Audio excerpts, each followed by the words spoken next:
पिछली वीडियोस में हमने बात की कि मेडिटेशन की कौन सी एक्सरसाइज होती है जिसकी मदद से ओसीडी के सिम्टम्स को मैनेज किया जा सकता है। माइंडफुलनेस मेडिटेशन या कोई भी मेडिटेशन प्रैक्टिस को करते समय ओसीडी पेशेंट्स को कुछ और बातें ध्यान रखने की ज़रूरत है।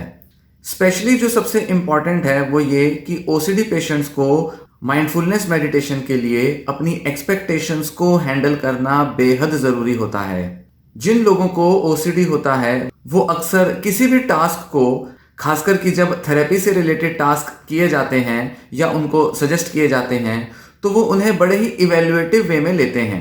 मतलब वो उसमें बहुत तोलमोल करते हैं, बहुत चेकिंग करते हैं और सही गलत का बहुत ज़्यादा एनालिसिस करते हैं।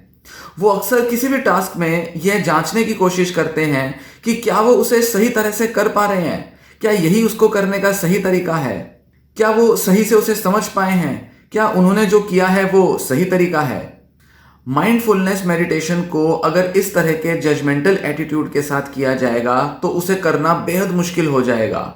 और ये बात ध्यान रखने की है कि मेडिटेशन या माइंडफुलनेस कोई परफॉर्मेंस वाली चीज नहीं है, कोई ऐसा टास्क या एक्टिविटी नहीं है जहां पर आप उसको बेस्ट से बेस्ट परफॉर्म करेंगे तो बेस्ट से बेस्ट रिजल्ट लाएंगे। ये कोई ऐसी चीज नहीं है कि अगर इसमें बहुत अच्छे से एफर्ट लिया जाएगा, बहुत अच्छे से इसको अगर समझ के किया जाएगा तो बिल्कुल बेस्ट परफेक्ट रिजल्ट्स आएंगे। इस तरह से मेडिटेशन को नहीं लिया जाता।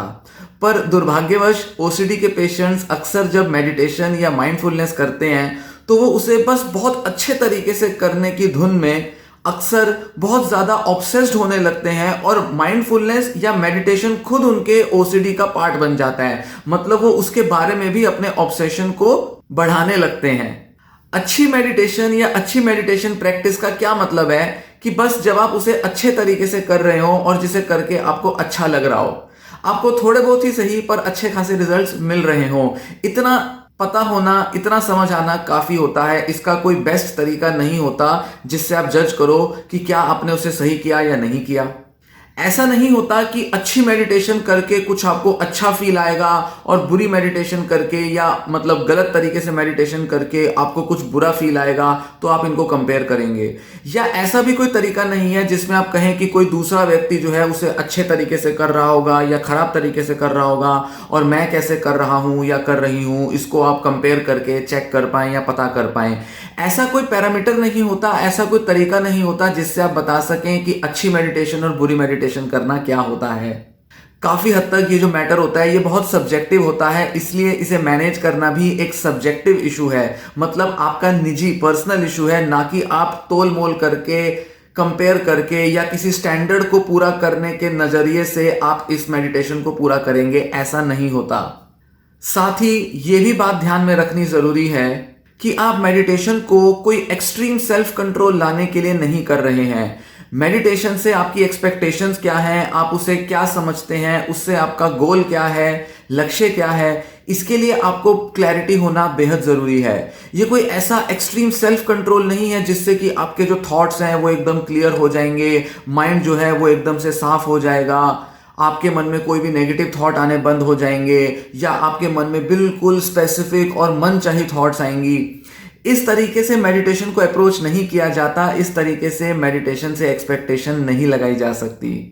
ना ही आपको कोई बहुत बड़ा योगी या मेडिटेटर बनना है, ना ही आपको कोई बहुत सेल्फ डिसिप्लिन फॉलो करके आपको कुछ बड़े बड़े गोल्स, एनलाइटनमेंट जैसी कोई चीज अचीव करनी है। ऐसा कुछ भी अचीव करने का आपके मन में नहीं रहना चाहिए कोई एक्सपेक्टेशन, क्योंकि अगर आप कुछ इस तरह के गोल्स रख लेंगे तो ओसीडी भी दूर नहीं होगा। इनफैक्ट बहुत ज्यादा सेल्फ कंट्रोल करने की वजह से आपका ओसीडी बढ़ भी सकता है अगर आप इस तरीके के गलत एक्सपेक्टेशन से मेडिटेशन करेंगे तो। क्योंकि बहुत ज्यादा सेल्फ कंट्रोल करने की भावना से आप अपने थॉट्स के अंदर एक परफेक्शनिज्म एक्सपेक्ट करेंगे, अपने माइंड को एक परफेक्ट स्टेट में लाने की इच्छा रखेंगे और ऐसे में थॉट्स का अनवांटेड महसूस होना और भी ज्यादा बढ़ जाएगा। और भी ज्यादा आप महसूस करेंगे कि आपके जो थॉट्स हैं वो अनवांटेड हैं और वो बेवजह आए जा रहे हैं।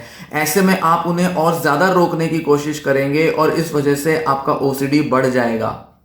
बहुत से लोग होते हैं जो मेडिटेशन या माइंडफुलनेस से गलत एक्सपेक्टेशन लगाने की वजह से और ज़्यादा परेशान हो जाते हैं, और ज़्यादा दुखी हो जाते हैं, उनकी थॉट्स और ज़्यादा एंग्जाइटी से भरकर नज़र में आने लगती हैं, और ज़्यादा वो ऑब्सेस्ड हो जाते हैं। इनफैक्ट कुछ कंपल्जन्स भी डेवलप कर सकते हैं अगर वो मेडिटेशन से गलत एक्सपेक्टेशन रखें। तो गलत तरह से मेडिटेशन करना वो रीजन नहीं है जिसकी वजह से आपके अंदर मेंटल डिस्ट्रेस बढ़ा है मेडिटेशन के दौरान। गलत एक्सपेक्टेशन की वजह से मेडिटेशन के दौरान आपका मेंटल डिस्ट्रेस बढ़ सकता है।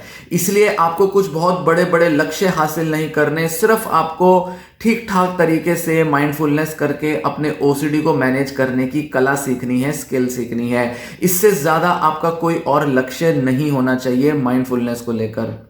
इसी के साथ मेडिटेशन प्रैक्टिस करते दौरान अगर आप थोड़ी देर के लिए भी अपने ब्रेथ पर या अपने बॉडी पर प्रॉपर फोकस बना पाते हैं, ब्रेथ को नोटिस कर पाते हैं जैसे कि बताया, या बॉडी स्कैन ठीक ठाक तरीके से भी कर पाते हैं। मान लीजिए अगर आप 10-20 सेकंड के लिए भी अगर कर पा रहे हैं, 10 मिनट तक आप मेडिटेशन पोस्चर में या पोजीशन में बैठे रहे और आपने 10-20 सेकंड या 30-35 सेकंड ही ठीक ठाक तरीके से मेडिटेट किया, तो भी बहुत है। समझ लीजिए कि ये भी आपका पहला पड़ाव पूरा हो गया। मतलब इतना भी अगर आपने कर लिया तो ये आपकी सक्सेस कही जाएगी। तो ऐसा नहीं है कि अगर आप 30 सेकंड बेटर तरह से करेंगे तो ही आप अच्छे मेडिटेटर बनेंगे, और अगर 10-15 सेकंड के लिए ही अगर आपका फोकस बना रहा तो आप बहुत ही खराब मेडिटेटर हो। जैसा कि बताया, कोई ऐसा कंपैरिजन का स्टैंडर्ड नहीं रखना है मेडिटेशन करते दौरान। मेडिटेशन जब आप करते हैं, आप अपनी क्षमता, अपनी समझ, अपनी स्किल, एबिलिटी के हिसाब से करते हैं। धीरे धीरे आपको अगर इंप्रूव करना है तो खुद के अगेंस्ट इंप्रूव करना है, ना कि किसी स्टैंडर्ड के अगेंस्ट इंप्रूव करना है। कई लोग ऐसे गोल्स रख लेते हैं कि कम से कम 20 मिनट तक ध्यान नहीं भटकना चाहिए, या 3 या 5 मिनट तक, 10 मिनट तक ध्यान नहीं भटकना चाहिए, कोई दूसरा थॉट नहीं आना चाहिए। न जाने कहां कहां से वो ये आइडियाज कैप्चर कर लेते हैं, और इस वजह से उनकी एक्सपेक्टेशन इतनी खराब हो जाती है मेडिटेशन को लेकर कि वो थोड़ी देर के लिए भी ध्यान नहीं बना पाते, क्योंकि ध्यान तो भटकता है। और थोड़ी देर में भी अगर उनका ध्यान भटक जाए तो वो परेशान हो जाते हैं, विचलित हो जाते हैं। उनको लगता है कि ये क्या हो रहा है, मैं ठीक से कर क्यों नहीं पा रहा या कर क्यों नहीं पा रही।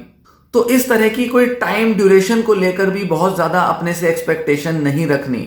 जैसा कि बताया कि मेडिटेशन या माइंडफुलनेस के दौरान अगर आपका ध्यान भटक जाता है तो ध्यान को वापस ले आएं, ध्यान को फिर से उस एक्टिविटी की तरफ, मतलब ब्रीदिंग की तरफ लगा लें। और जब आप ब्रीदिंग पे फिर से फोकस करना शुरू कर देंगे तो आप फिर से उतना ही अच्छे से मेडिटेट कर रहे होंगे जितना कि आप शायद कुछ देर पहले कर रहे थे या कभी आपने पहले कभी किया था। तो इसलिए ये नहीं देखना कि ज्यादा डिस्ट्रैक्शन हो रहा है तो वो खराब मेडिटेशन हो रही है, और अगर कम डिस्ट्रैक्शन हो रहा है तो बहुत अच्छी माइंडफुलनेस हो रही है। ऐसा नहीं है।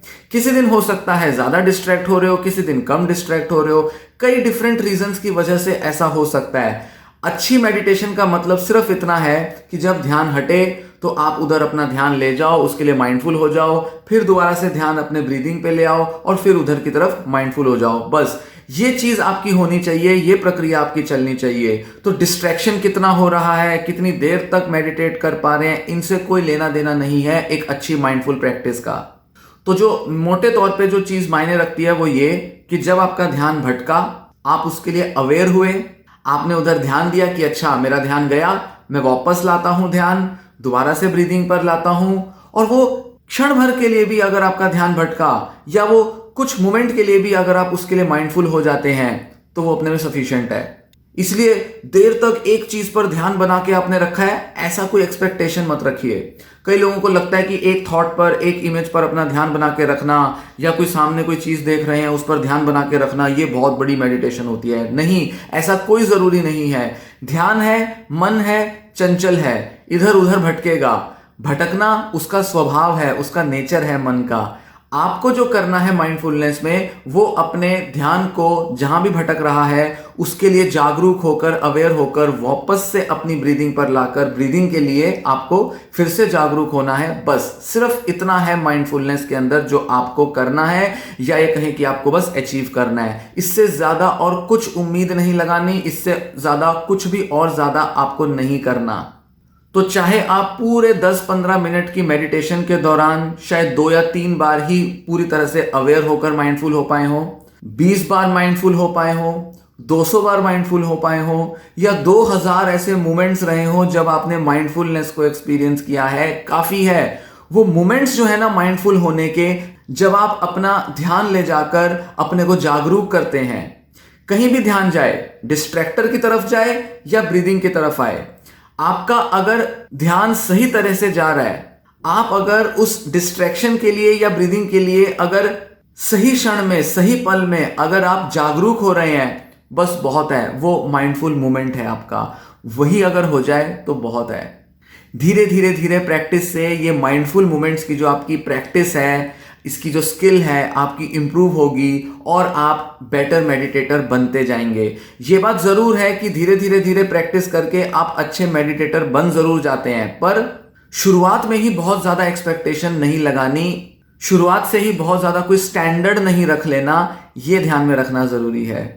ध्यान रखें, माइंडफुलनेस में आपका जो मेन लक्ष्य है वो ये कि कितने बेहतर तरीके से आप अपने माइंड के भटकने और माइंड को वापस लाने की ये जो पूरी प्रक्रिया है, इसमें कितने स्किल्ड हो जाते हैं, इसे कितनी आसानी से कर पाते हैं या ये कितनी जल्दी कर पाते हैं, एकदम से पकड़कर अपने डिस्ट्रैक्शन को वापस अपना ध्यान ला पाते हैं। सिर्फ इसी चीज में आपको स्किल्ड होना है, एक्सपर्ट होना है और वो पूरी जागरूकता के साथ होना है।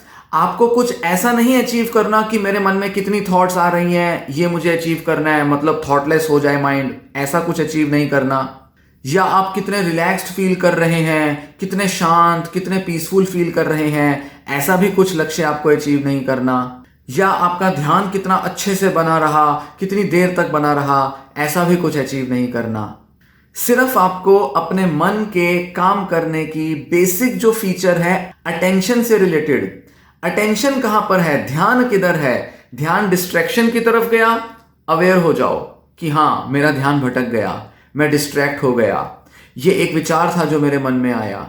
आप उधर से वापस अपना ध्यान ब्रीदिंग पे ले आओ और फिर आप ब्रीदिंग के लिए दोबारा से अवेयर हो जाओ। That's it. ये है आपके लिए माइंडफुलनेस और यही होती है माइंडफुलनेस प्रैक्टिस।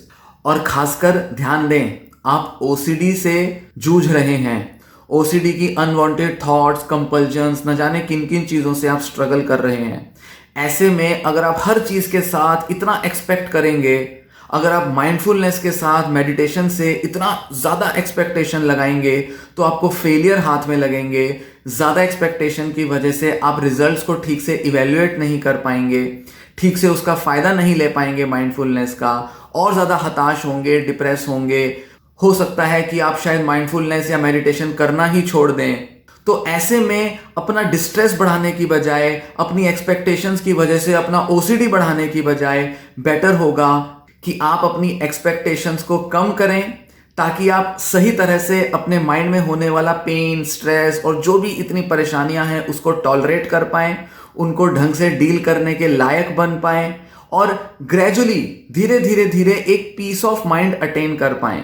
हो सकता है कि आप बहुत ज़्यादा एंजॉय ना भी करें शुरू में, पर धीरे धीरे धीरे जितना आप प्रैक्टिस करते जाएंगे, स्किल्ड होते जाएंगे, आपके लिए माइंड को, थॉट्स को रेगुलेट करना आसान होगा। माइंडफुलनेस में आप ज़्यादा एक्सपर्ट बनेंगे और इसके ज़्यादा अच्छे फ़ायदे ले पाएंगे।